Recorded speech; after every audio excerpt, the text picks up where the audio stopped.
Two graves, one man, and a secret that refuses to stay buried. Welcome to Voice Chronicles. I am your host, Hawthorne. Drop a comment telling me where you're listening from. I always love hearing from you. Now the mystery begins.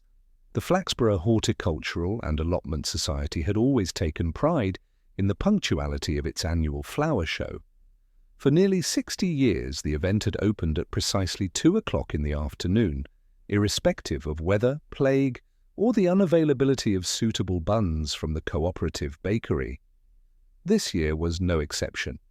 By 2 o'clock sharp, the town hall's main chamber had been transformed into a humid wonderland of chrysanthemums, dahlias, and ferns, with a faint background smell of paraffin from the heaters drafted in to discourage frost. Mrs. Glossop, a veteran of 29 such contests, had already remarked that the hall resembled the tropical house at Kew, only with more gossip and fewer monkeys. The judging had concluded by 2:30, and as was customary, a small but satisfied crowd had gathered to admire the exhibits, exchange murmured aspersions about the impartiality of the adjudicators, and calculate whether their own specimens had been deliberately overlooked in favour of the more sociable growers. It was at 3 o'clock, just as the raffle was about to begin, that the incident occurred. Mr. Hargreaves, a retired coal merchant of vigorous opinions and somewhat declining eyesight, had been attempting to edge past the display of succulents when his walking stick became entangled in a floral arrangement of such precarious architecture that a sharp tug dislodged not only a cascade of ivy, but also a heavy glass vase. The vase struck the wooden trestle table with a sound uncomfortably like a pistol shot, before tumbling to the floor and splitting clean in two. The immediate reaction was a sharp, collective intake of breath, followed by Mrs. Glossop's cry of, "Oh heavens, there's a leg sticking out!" There was indeed. The vase, it transpired, had been standing upon a raised wooden box draped in cloth and intended, so the programme stated, to elevate the visual prominence of Class 7, cut roses, hybrid tea. As the cloth slipped aside, what became visible was not merely the supporting structure, but the protruding, earth-encrusted limb of what was unquestionably a human leg. The crowd recoiled in a kind of fascinated disorder. A few ladies pressed handkerchiefs to their mouths. One or two elderly men muttered something about student pranks. The Reverend Mr. Kinsey, who had been about to deliver the raffle draw, announced with a notable absence of ecclesiastical firmness that he would postpone proceedings until matters were clarified. It took several minutes for anyone to think of telephoning the police. In fact, the suggestion only arose when Councillor Hockaday, whose roses had once again failed to win any commendation, declared with an air of sour triumph, "If this doesn't bring the place into disrepute, I don't know what." By the following morning, the story of the flower show discovery had already passed through so many hands, tongues, and teapots that the body in the box had grown, or, depending on the teller, diminished, by several limbs. According to Mrs. Glossop's account, relayed to her sister-in-law before breakfast, the entire cadaver had been squashed beneath the roses, with only the unfortunate leg left protruding. Mrs. Pashley, proprietor of the hairdressing salon, preferred a more melodramatic version involving a coffin secreted overnight into the town hall by masked intruders. At the greengrocer's counter, speculation inclined towards political scandal. "Buried deep enough they thought no one would notice," declared Councillor Hockaday in tones of satisfaction, though he declined to identify which of his colleagues might have been capable of such an oversight. His listeners, enjoying both the novelty of the tale and the sour pleasure of seeing civic dignity endangered, did not press him for precision. The morning's gossip moved quickly from the butcher's queue to the co-op checkout, and thence to the post office, each relay of voices giving the story new shape and vigour. By elevenses the news had become common knowledge. A man had been discovered buried alive at the flower show, only to be accidentally killed by Mr. Hargreaves' walking stick. The fact that Mr. Hargreaves himself had heard this version from his Charlady and was now repeating it indignantly to anyone who would listen did little to resolve the confusion. Inspector Purbright, meanwhile, occupied a quiet corner of the police station with his pipe and a neat pile of preliminary statements. He had permitted Sergeant Love to take the brunt of public inquiry. "The town will feel better if it sees the constabulary answering questions, Love. Whether the answers are of use is quite another matter," while he himself read through the accounts of those present when the vase had fallen. Each account bore the hallmarks of embroidery, omission, or fanciful improvement. None, however, troubled Purbright. The inconsistencies seemed only to amuse him, like the variations of a popular hymn sung by an unpractised choir. Shortly before noon he left the station, his tall figure and unhurried gait attracting little more than the usual polite nods from shopkeepers. He visited the town hall, where the crate and its contents had been discreetly removed to the mortuary. The superintendent hovered anxiously, apologizing for what he referred to as the regrettable discovery. Purbright reassured him with calm courtesy, remarking that no municipal building could reasonably be expected to remain free of corpses forever, especially given Flaxborough's history of council disputes. Outside he paused to observe the ebb and flow of townsfolk along the market square. Their movements carried a slightly altered rhythm, as if each pedestrian carried not only their shopping basket, but also a new fragment of mystery to barter. The shop windows reflected their faces, intrigued, wary, faintly excited. It was not every day, after all, that Flaxborough could boast of harbouring a body in 2 graves. At the Spotted Dog public house, the lunchtime crowd had already formed strong opinions. Mr. Fenby, who claimed unrivalled authority on such matters because his uncle had once worked in a cemetery, insisted the soil in the crate was not local. "Too rich, too dark. Ours is sandy. I'd swear it were dug out of the Abbey churchyard." Others countered with their own theories, some involving smuggling, others blackmail. Each new suggestion met with solemn nods and murmurs of approval, as though the truth of the matter must surely be found among their pint glasses. By evening, the town had reached a general consensus. The man in the crate must have been an outsider, perhaps a tramp or escaped convict. Nobody of Flaxborough stock, so it was firmly believed, could possibly end up in such circumstances. That possibility was far too uncomfortable to consider. Back at his office, Purbright listened patiently to Sergeant Love's breathless relaying of the day's gossip.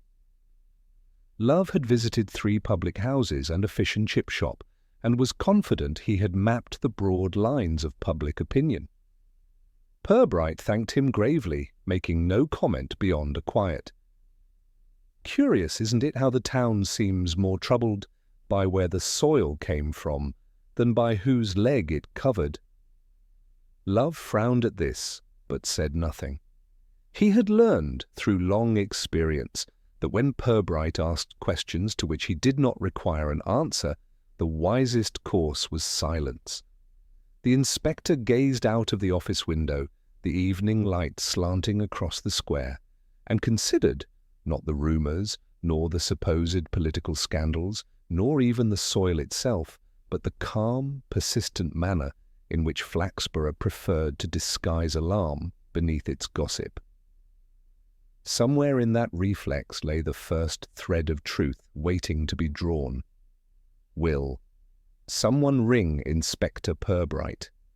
By the time Purbright himself arrived, unhurried, his expression politely neutral, the crowd had thinned to the sort of loyal gossips who would as soon abandon a corpse as a tray of sausage rolls.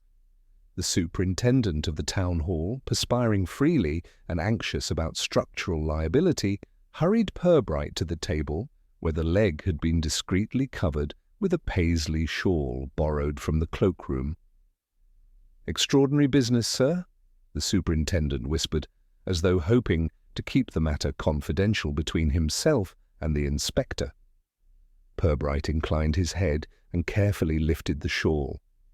What confronted him was not the mutilated remains some present had feared, but the lower half of a body remarkably intact, encased in dark soil and evidently arranged within a wooden crate of the kind undertakers employed for temporary storage.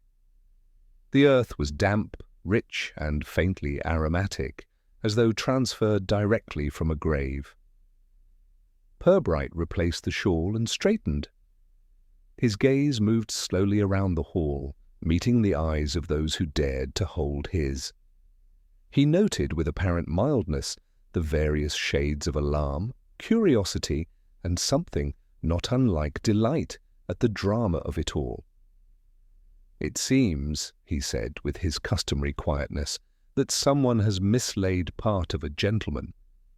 Below, a sketch artist had attempted a diagram of the scene showing a rather shapely leg protruding from beneath an exaggerated bouquet of roses.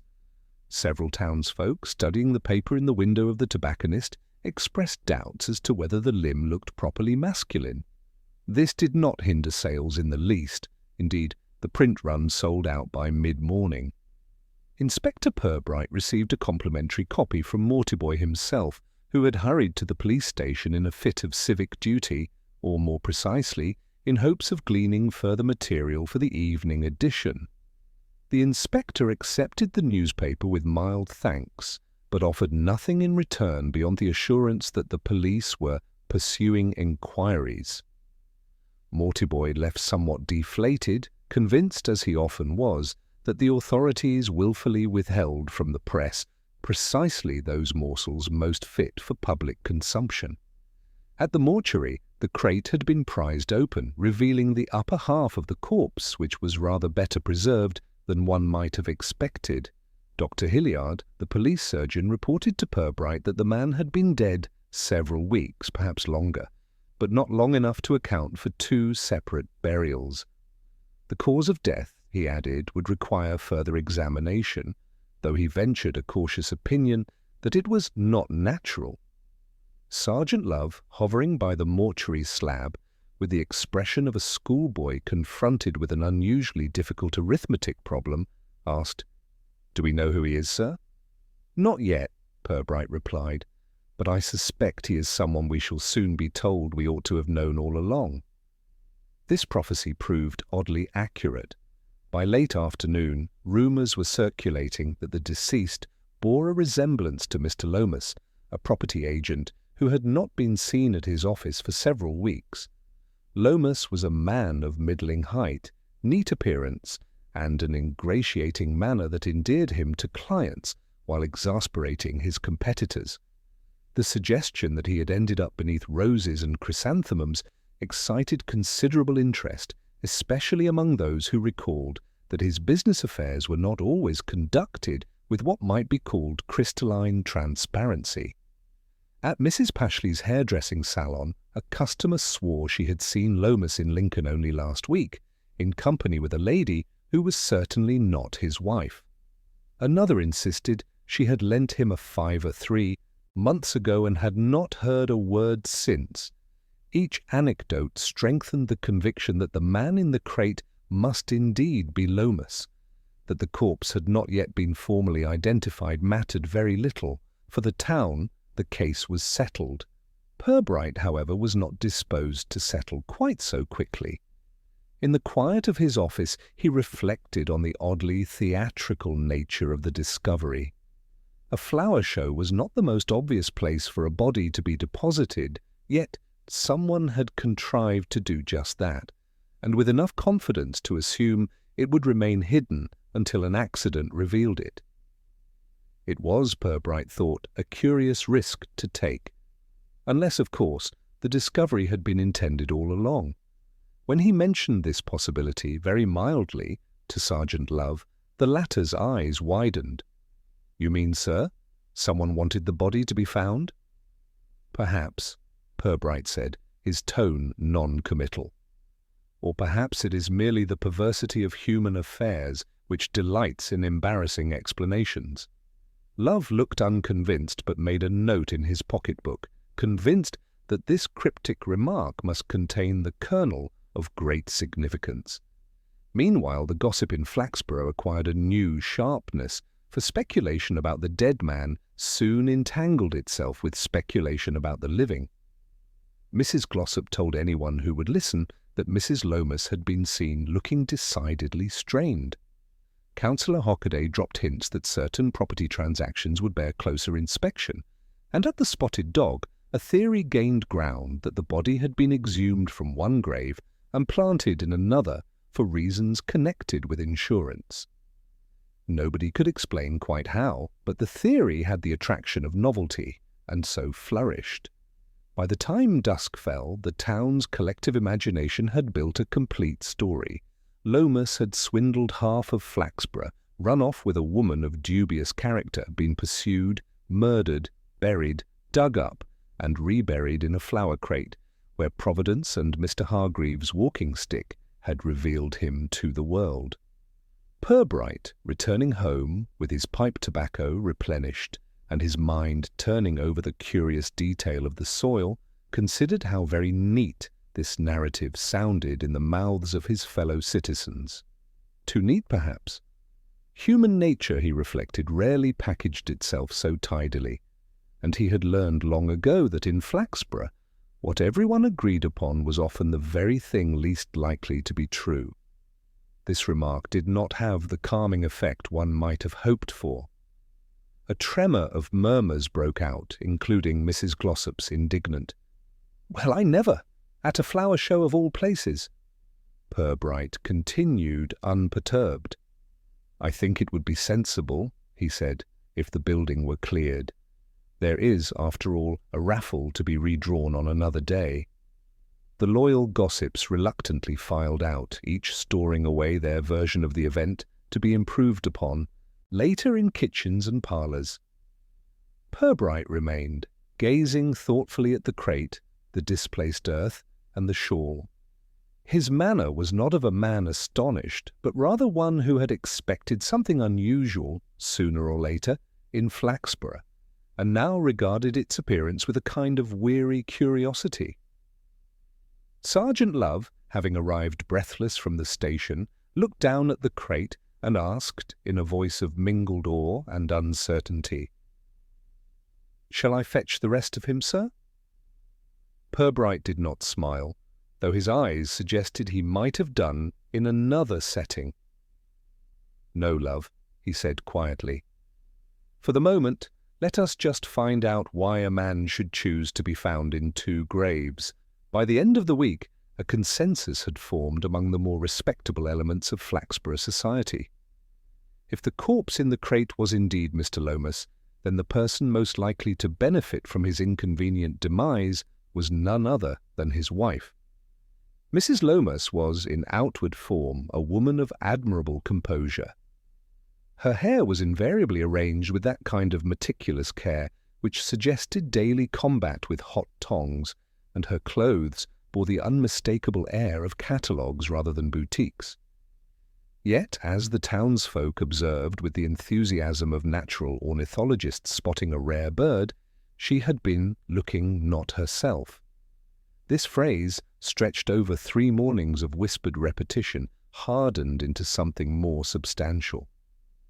By Thursday, it was solemnly asserted that Mrs. Lomas had been seen weeping outside the Midland Bank. By Friday, she had apparently flung herself at the feet of her solicitor, confessing, though to what, no one could specify. Councillor Hockaday was particularly insistent on this point. Addressing a group of fellow worthies at the Conservative Club, he spoke with relish of domestic entanglements, and hinted broadly at a financial motive. The councillor's knowledge of finance was confined to his overdraft, but this did not prevent him from explaining at length the precise sequence by which a wife might engineer the disappearance of her husband in order to preserve the family estate. The police, too, were not immune to this line of reasoning. Superintendent Bradshaw, whose preference was always for the swiftest and simplest conclusion, took the view that Mrs. Lomas should be formally questioned. Women do it all the time, he remarked, with the air of a man citing an indisputable law of nature. Usually poison, of course, but burial in a crate would make a change. Purbright, listening with his usual patience, did not argue. He allowed Bradshaw to summon Mrs. Lomas to the station, though he made certain that the interview was conducted under his own watchful eye. The lady arrived punctually, a small figure tightly buttoned into a tweed coat that seemed more protective armour than garment. She accepted the inspector's polite invitation to sit, folding her hands neatly in her lap. Her eyes, though tired, were steady. "You have heard, of course," Purbright began gently, "that a body has been discovered." Mrs. Lomas inclined her head. "The whole town has heard, Inspector. I am told it is said to be my husband." "We cannot yet be certain," Purbright replied. "But you have not seen him for some time?" She hesitated, and for a moment her composure wavered. "Number Arthur left home about 3 weeks ago. He said he had business in Nottingham. He did not say when he would return." Had he gone away like that before? "Occasionally," she admitted.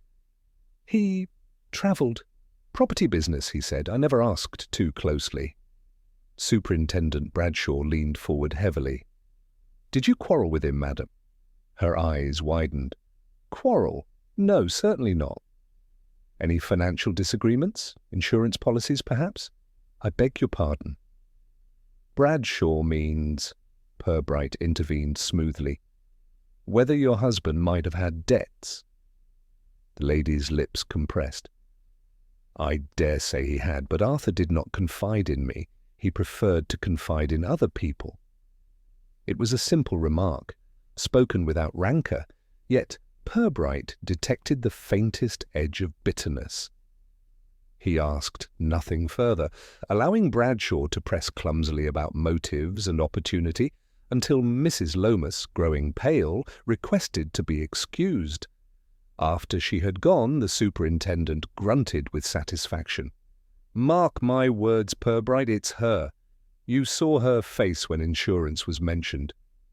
Purbright tamped his pipe with mild fingers.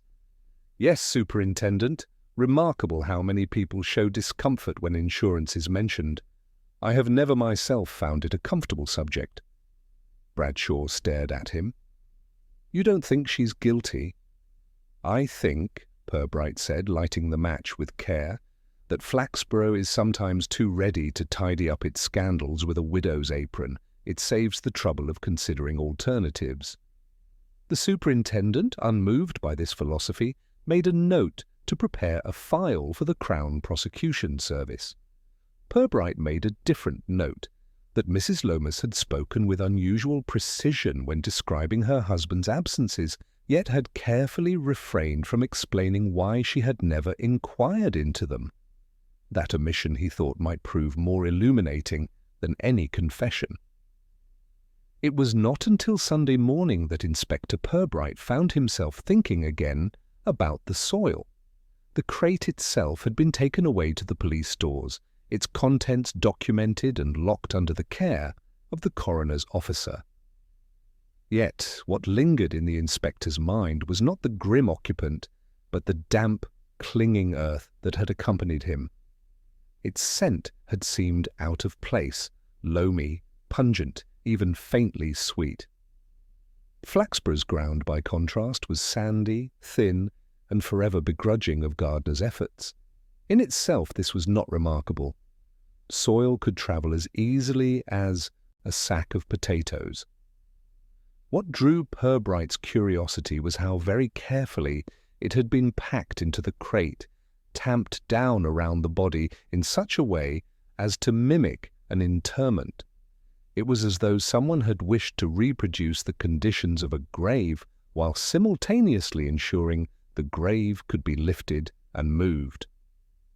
On Monday, he asked Sergeant Love to bring a small sample of the soil to Dr. Hilliard. The surgeon sniffed it, rubbed it between finger and thumb, and pronounced, "Not local." "Too much humus? And see these fragments?" Oak leaves, not long decayed. I should say, churchyard. Abbey churchyard? Love asked eagerly, recalling the theory, much favoured in the spotted dog. Hilliard shrugged. Could be. The Abbey grounds are richer, shaded, but it might just as well be one of the larger private gardens. Purbright thanked him and walked back slowly to the station, mulling the possibility that someone had gone to the trouble of exhumation. Yet he did not immediately voice this to Love, who already had a tendency to look unnerved when cemeteries were mentioned. That afternoon, a seemingly minor matter crossed the inspector's desk. A letter forwarded from the town hall complained of the most unseemly disturbance caused by police activity during the flower show. It was signed in the bold and quivering hand of Miss Lucilla Teatime, a lady of indefinable age who occupied a respectable lodging house near the market square. She was notorious for her brisk opinions on everything from municipal rates to the wearing of lipstick, but what caught Purbright's attention was a casual line appended at the end. P.S. I distinctly heard Mr. Lomas's voice last Wednesday evening, conversing with a man outside my parlour window. If he is now to be declared deceased, then I must respectfully question the competence of the authorities. Purbright read the line twice. Miss Teatime was not by common consent a lady given to flights of fancy. Her ear for voices was reputedly sharp, sharpened further by a lifetime of well-practiced eavesdropping. If she claimed to have heard Lomas alive and speaking less than a week ago, it merited attention. He made a polite visit that same evening. Miss Teatime received him in a parlour filled with an assortment of furniture that might have been purchased at jumble sales but had somehow contrived an air of superiority. She offered him weak tea and strong opinions in equal measure. "I do not say I saw the man," she informed him briskly, "but I heard him. That nasal drawl of his is unmistakable. He was telling someone that he would settle matters tomorrow. I took it to mean money. It usually does with Arthur Lomas." "Did you recognize the other voice?" Purbright asked. "I did not," she replied, with a trace of annoyance, though I might hazard it belonged to one of those inferior types who hang about the Conservative Club. It had a wheedling tone. She pursed her lips.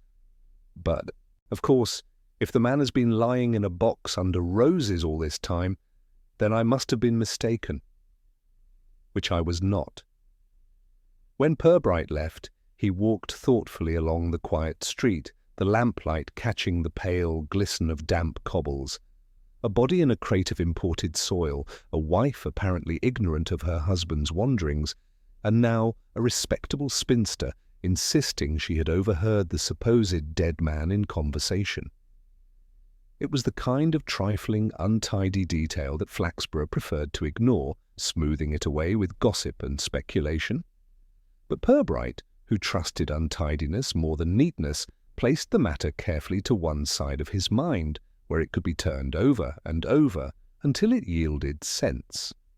By midweek, the town had become a stage on which half a dozen supporting characters were clamouring for attention.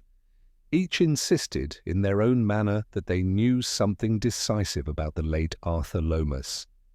The most voluble was Mr. Peabody, proprietor of an ironmonger's shop so crammed with merchandise that customers risked concussion from a falling saucepan if they lingered too long. He confided to Sergeant Love, who had gone in search of nails but emerged with gossip instead, that Lomas had recently purchased a great many padlocks, the sort one doesn't use for garden sheds. "Something to hide, eh?" Peabody concluded, tapping his nose with the air of a man who had solved the riddle but generously left the paperwork to the police. Meanwhile, Mrs. Perks, who ran the haberdashery, hinted broadly that Mr. Lomas had been keeping a certain lady in Nottingham. She did not specify who had provided her with this intelligence, though the implication was that she herself was in possession of an extensive network of sources, ranging from the milkman's nephew to the verger's wife's cousin. At the same time, Councillor Hockaday redoubled his efforts to link the affair with municipal impropriety. He claimed Lomas had been negotiating a land deal involving the sale of allotments for a new petrol station, an outrage in itself, and doubly so if it meant profit for Lomas. This accusation, repeated in several public houses and one prayer meeting, lent the councillor a sudden popularity, for nobody liked the idea of losing allotments except those who had never grown a vegetable. Purbright, sitting through these reports with his customary mild expression, neither confirmed nor dismissed any of them. He merely asked Love to make discreet calls upon the various speakers and note the exact phrasing of their remarks. "It is surprising," he observed gently, "how differently a person's words appear in ink than in air." Love dutifully visited Mr. Peabody, Mrs. Perks, and Councillor Hockaday, producing statements that, while less sensational than their gossip, still painted a picture of Lomas as a man busily entangled in dubious ventures. Yet something in the uniformity of these complaints gave Purbright pause. Too many of the grievances sounded alike as though rehearsed. His suspicion grew further when a new figure appeared. Mr. Henry Bilton, a solicitor's clerk, modest in income but ambitious in manner. Bilton sought out the inspector with unusual eagerness, announcing that he possessed most pertinent information regarding the deceased. According to Bilton, Lomas had lately been pressing him for introductions to clients of the firm, offering inducements in return. The inducements, he hinted darkly, were of a kind unsuitable for mention in polite society. Bilton's eyes shone as he related this, clearly enjoying the sudden importance his testimony seemed to confer. Purbright thanked him with grave politeness, but after Bilton had gone, he remarked to Love, "Curious how Mr. Lomas appears to have committed an equal number of offences against every citizen who dislikes him. I wonder how he found the time." What struck him more forcibly, however, was not the consistency of the accusations, but their timing. None of these tales, it seemed, had been aired until the body appeared in the crate. Only now, with Lomas unable to protest, had tongues loosened in earnest. One voice, though, struck a different note. Old Mrs. Binns, a widow who kept house on the edge of the churchyard, mentioned to Purbright in passing that she had seen a stranger moving about among the graves at night. "Tall fellow muffled up in a scarf," she said. "Didn't look like one of ours, and carrying a sack too. But when I asked him his business, he hurried off." The inspector did not press her with questions, merely thanked her and let her ramble on about the state of the paths. Yet he stored the remark carefully, for it carried a weight absent from all the grander accusations. It was untidy, unshaped, and had not been told for effect. It was, in Purbright's experience, more likely to be true. That evening he sat in his office as dusk fell, Love across from him with papers of witness statements neatly stacked. The sergeant looked weary. "It seems, sir, that everyone had cause to dislike Mr. Lomas." Purbright nodded slowly. "Yes, and when so many dislike a man, it often proves that someone liked him rather too much." Love blinked. "I'm not sure I follow, sir." "No matter," Purbright said gently. "I may not be following either, but I think we shall before long find the trail leading not through allotments or padlocks, but through a more private passage." He returned to his pipe, content to let the silence gather. Outside, the town continued to mutter, exaggerate, and embroider its story. But in Purbright's mind, the image that lingered most was of damp, leaf-rich soil, carried deliberately from one grave to another by a stranger with a sack. The second incident occurred on a damp Thursday morning, just as the town was congratulating itself on having already solved the riddle of Arthur Lomas. By then, the consensus was firm. Mrs. Lomas had dispatched her husband, perhaps with the aid of poison, and arranged for his burial in some disorderly fashion. The only matter, most agreed, was whether she would hang or merely be disgraced. It was therefore highly inconvenient when a boy delivering newspapers in Pocklington Lane stumbled upon a sight that refused to fit the story. At first, he thought it was a heap of discarded clothes lying in the hedge. Then he noticed the shoes, polished brown brogues, and the fact that the heap was gently snoring. Alarmed, the boy dropped his bag of papers and ran to the police station, breathlessly reporting that a dead man was asleep by the lane. When Purbright and Sergeant Love arrived, they found not a corpse, but a thoroughly unconscious middle-aged man, reeking strongly of spirits. He was lying half in, half out of the hedge, his hat crushed under one elbow. After some coaxing and a splash from Love's water bottle, the fellow stirred, sat up, and blinked owlishly. "Arthur Lomas," Purbright said softly, with no more surprise in his tone than if he had remarked upon the weather. For it was indeed Lomas, alive if not entirely well, staring blearily about him. His hair was matted, his collar torn, and he bore the general air of one who had not slept in a bed for some nights. "Inspector," he croaked, "you found me. Well, that's a mercy." Sergeant Love nearly dropped his notebook. "But, sir, the body? The crate?" "Yes, love," Purbright said gently. "It appears that Mr. Lomas has been obliging enough to complicate matters." They escorted the man to the station, where hot tea and dry clothes were supplied. Gradually, through gulps and hiccups, Lomas explained, or rather half-explained, his curious absence. He had gone to Nottingham, he insisted, but there had been trouble. Someone had followed him, threatened him. He had returned secretly to Flaxborough and had been keeping out of sight until he could decide what to do. When pressed for details, his account collapsed into vague mutterings about debts and a certain gentleman. The only firm assertion he made was that his wife knew nothing of his whereabouts and must not be implicated. While Love wrestled with incredulity, Purbright listened with calm attentiveness, asking only the gentlest of questions. When Lomas at last dozed off in the chair, the inspector quietly closed his notebook and remarked, "Well, love, it seems our corpse has mislaid its identity." News of the reappearance spread even more swiftly than news of the leg had done. By the time the afternoon omnibus from Lincoln arrived, half the passengers were already exchanging elaborate versions of the tale. Some insisted Lomas had risen from his grave. Others declared the police had been harbouring him all along for reasons of their own. Mrs. Glossop was quite sure he was an impostor hired to distract from the real scandal. Most remarkable of all was that the discovery of Lomas alive did not diminish the existence of the corpse.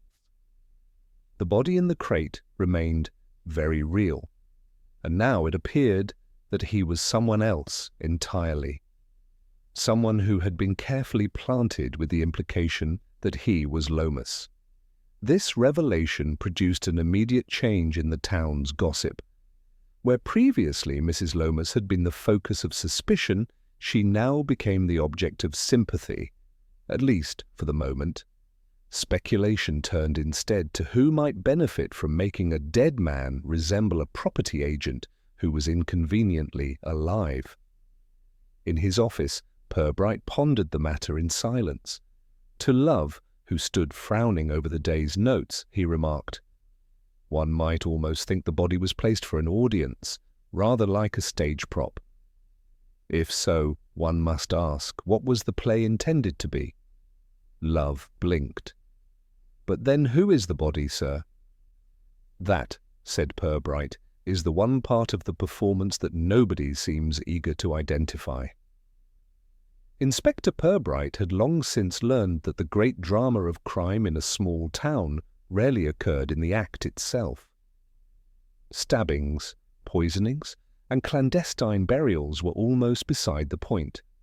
What really mattered, The part that lingered like a faint perfume in the curtains of daily life was the behaviour that preceded and followed them. It was behaviour, not bloodstains, that solved cases in Flaxborough. And so, as the town busied itself with new theories about Lomas, Purbright sat quietly at his desk and considered the parade of mannerisms and half-truths that had passed before him in recent days. Arthur Lomas, for instance, had displayed more shame than fear when found in the hedge. Fear could be explained by a pursuer. Shame suggested complicity. Mrs. Lomas, by contrast, had met every question with the crisp dignity of a woman determined to preserve appearances whatever they might cost her. She had been less horrified at the supposed death of her husband than one might expect, but also, curiously, less relieved when told he was alive. Then there was Mr. Glossop, the council clerk, whose contribution so far had been a steady flow of indignation about municipal embarrassment.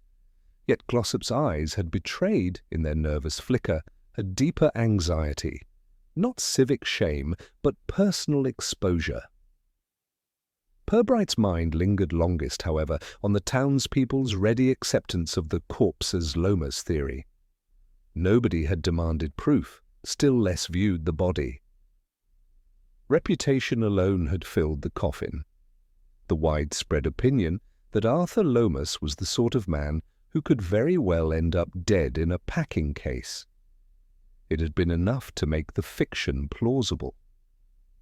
The inspector closed his eyes and leaned back in his chair. He thought of Flaxborough itself, a place where modest lives ran in tidy grooves, where gossip took the place of newspapers, and where the mild hypocrisies of respectability masked hungers that no one would name.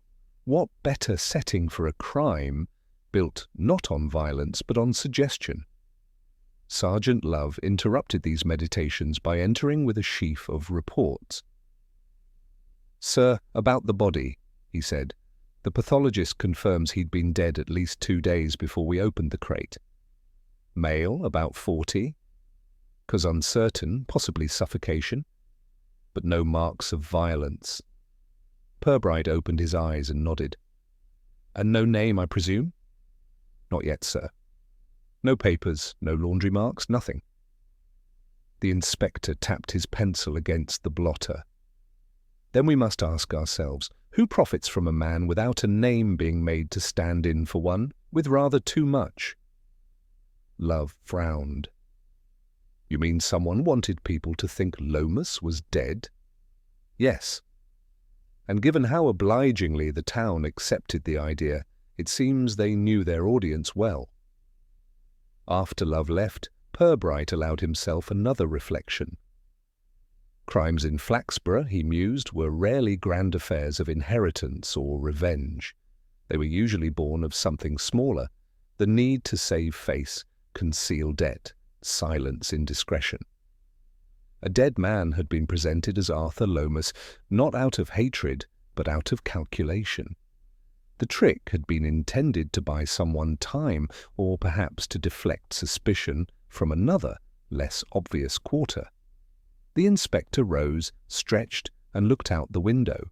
Across the street, Mrs. Chubb, the station charwoman, was lecturing a delivery boy about his muddy boots.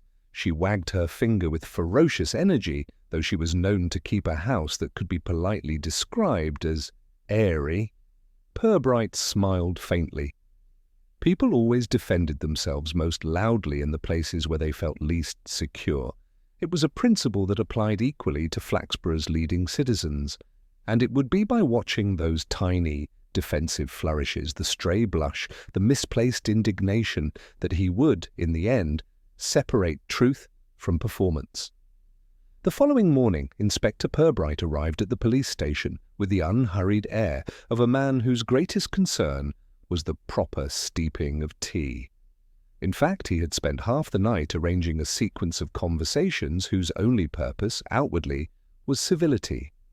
Yet in such civilities traps could be laid. He began with Mrs. Lomas. She was invited, summoned would have been too harsh a word, to the station for a clarification of personal particulars. The phrase, delivered in Sergeant Love's best telephone manner, had been carefully chosen. She entered the inspector's office in her accustomed tweed and pearls, with a posture so erect one suspected her corset was reinforced with municipal pride. "Mrs. Lomas," Purbright said gently, "a little matter of formal description. When you first viewed the gentleman in the grave, you expressed no doubt as to his identity. Would you oblige me by recounting the features that convinced you?" Mrs. Lomas hesitated. "Why, the hair, of course, and the building. The suit, naturally. Arthur always favoured that cut." "Of course," Purbright nodded. "Yet, curiously, the tailor of that suit informs us that it was altered for a different customer only last month." She paled slightly, then recovered. "Well, I dare say Arthur had it altered without telling me. He was forever surprising you," suggested Purbright, his voice mild as rain. Her lips pressed thin. "Something of that sort, yes." Purbright let the silence expand, offering no rescue. The faint twitch at the corner of her eye told him all he needed. His next call was on Mr. Glossop at the council offices. The clerk greeted him with a sheaf of memoranda about cemetery management, which he insisted were entirely routine. Purbright listened, nodding before remarking, "You are, I believe, the signatory on the order that opened the second grave." "Quite foresighted of you, considering the first was already occupied," Glossop stammered. "Merely an administrative oversight. We can't all be expected to, well, the paperwork does rather overlap." Purbright smiled politely. "Indeed, yet the paperwork seems to have overlapped with remarkable convenience." Glossop flushed, then launched into a diatribe about the scandal of double bookings, which trailed off as the inspector's steady gaze dismantled his composure. The final appointment of the day was with Arthur Lomas himself. Brought in under the pretext of assisting with identification of the nameless corpse, Lomas appeared sheepish, but also oddly defiant. He sat with hat in hand, turning it as though polishing the crown with his thumbs. "Mr. Lomas," Purbright began, "you have been most fortunate. Few men survive their own burial." Arthur managed a weak chuckle. "A mistake, Inspector. Some fool must have thought—" Purbright leaned forward. "Mr. Lomas, we know the body in the crate was not you. What interests me is this. Why were so many in the town willing to accept it was, and why did you permit the impression to linger rather than immediately disabuse it?" The hat turned faster between Arthur's hands. I was frightened. Frightened of who might have wanted me dead." "Or," Purbright said softly, "frightened of being alive when it would have been more convenient to be thought otherwise." Arthur's eyes darted up, wide, then down again.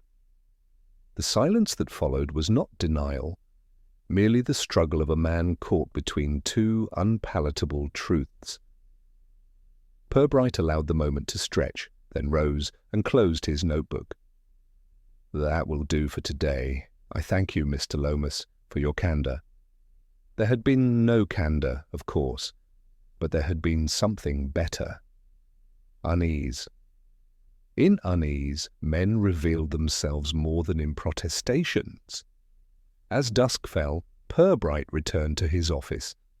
The test had been applied. Each of the principal players now stood unsettled, their defences chipped. The next move, he knew, would not be his, but theirs, and when it came, it would bring the truth to the surface. The council chamber of Flaxborough had, over the years, hosted scenes of moderate passion, heated debates on drain pipes, protests about allotment rent, and once a near scandal when a councillor had claimed the town's coat of arms was inaccurately rendered on a banner. Never before had it held the peculiar drama of a man explaining how one of its citizens had been found in two separate graves. Inspector Purbright had insisted on the setting.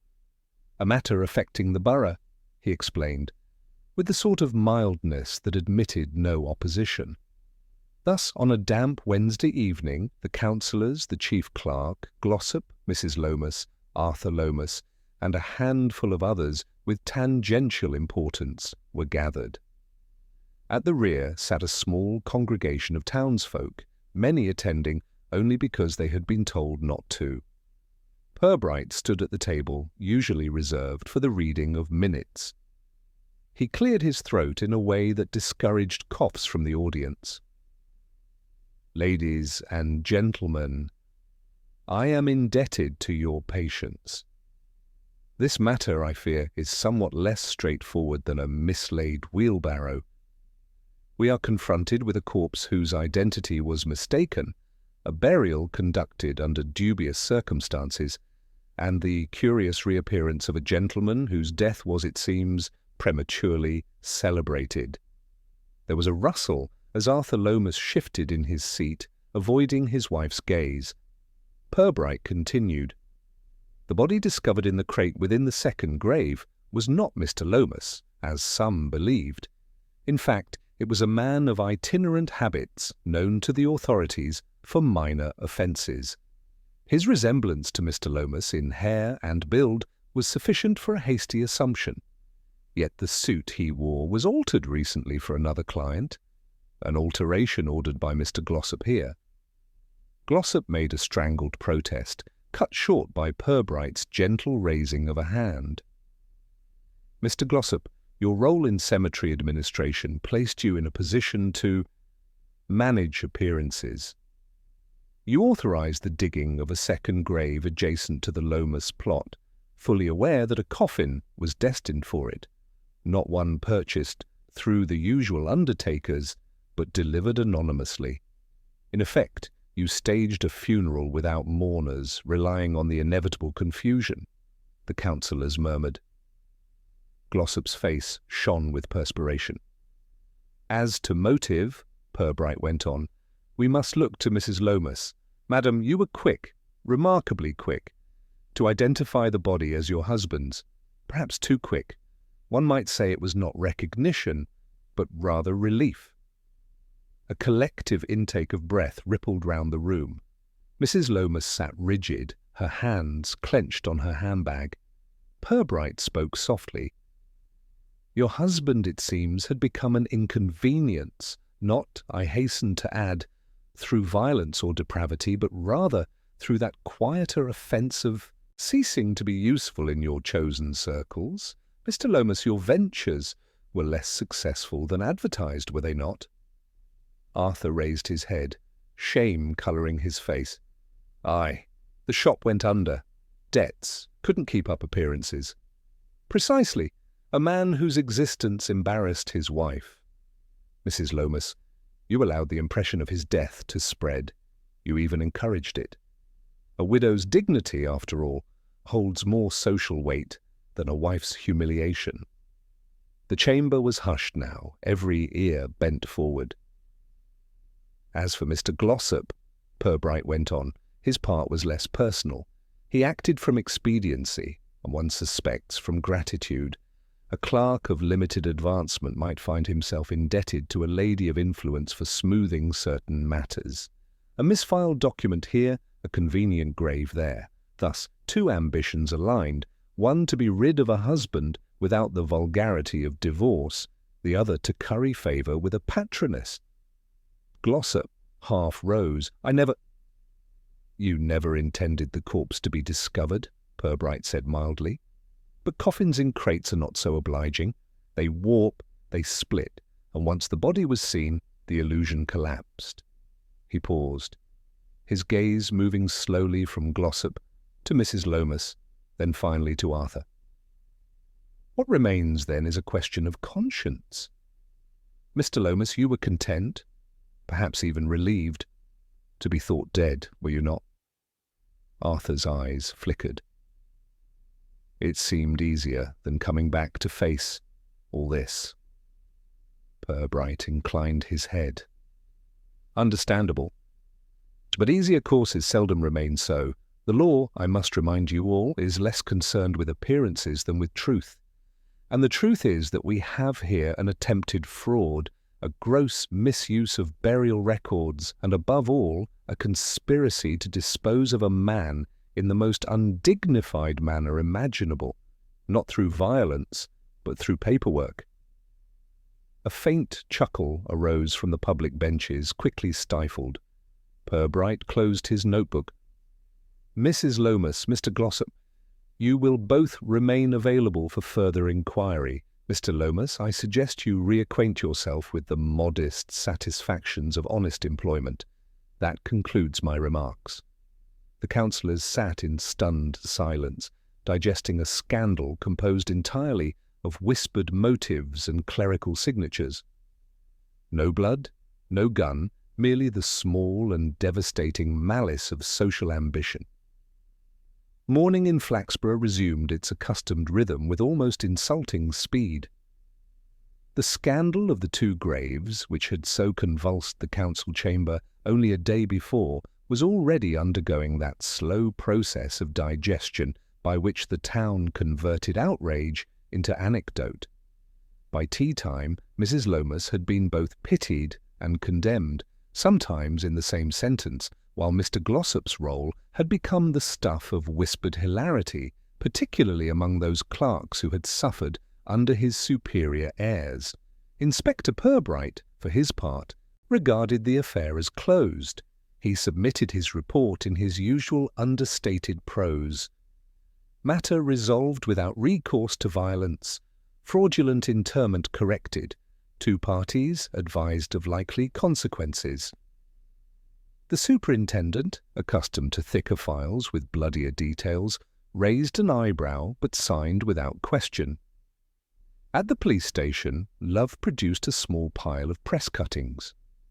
"They've all picked it up, sir. Evening Chronicle says, 'Body double shocks market town.'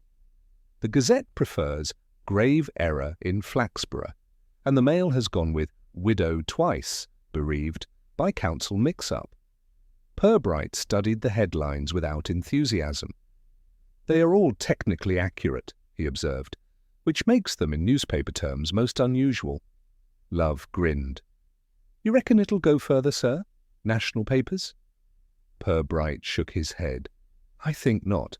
The capital prefers its scandals more flamboyant, preferably involving a titled person and at least one motor car. No, Love, this will live and die in the county columns." Mrs. Lomas, meanwhile, found her social stock curiously buoyant. To be a woman at the centre of a distressing affair was, in certain circles, far preferable to being merely the wife of a failed shopkeeper. Sympathy arrived in the form of sponge cakes and sherry. Even those who muttered about impropriety admitted her composure was admirable. Arthur Lomas remained in the town, though his presence was awkward for everyone. He had secured a post with a local builder, carrying bricks with a humility that sat oddly with his former attempts at gentility. Now and again he was seen in the marketplace, head bowed, as if apologizing to the cobblestones. He and his wife were not reconciled, though neither spoke openly of separation. In Flaxborough, silence was often more binding than law. Glossop endured a suspension, pending some quiet arrangement that would, in all likelihood, see him retire early on grounds of health. The council could not risk prolonged exposure, better a discreet exit than a public inquiry. He had become a ghost in his own office, his desk emptied overnight, his papers redistributed as though he had never existed. On Friday evening, Purbright walked home beneath a sky the colour of tarnished pewter. He stopped briefly at the churchyard gate, regarding the two graves that had caused so much fuss. They looked entirely ordinary now, patches of new earth, a scattering of withered flowers. Nothing in their appearance suggested intrigue, only the inevitable business of decay. He lingered a moment longer, reflecting, not sentimentally, but with that dry detachment he reserved for all human folly, on how close the town had come to allowing paperwork to replace life itself. A man had been erased not with violence, but with signatures and solemn nods. Death, in Flaxborough, had proved to be less final than bureaucracy. As he turned away, a thin smile touched his lips. "Still," he murmured, "it has enlivened the week." Back at the station, Love was finishing his tea. "Quiet weekend ahead, sir?" he asked hopefully. "One may always hope," Purbright replied. He settled at his desk, opened a fresh file, and began the slow, steady labour of recording minutiae. The true business of policing in Flaxborough. Outside, the town folded itself back into its comfortable habits, the scandal already softening into story, then into anecdote, and soon enough into nothing at all.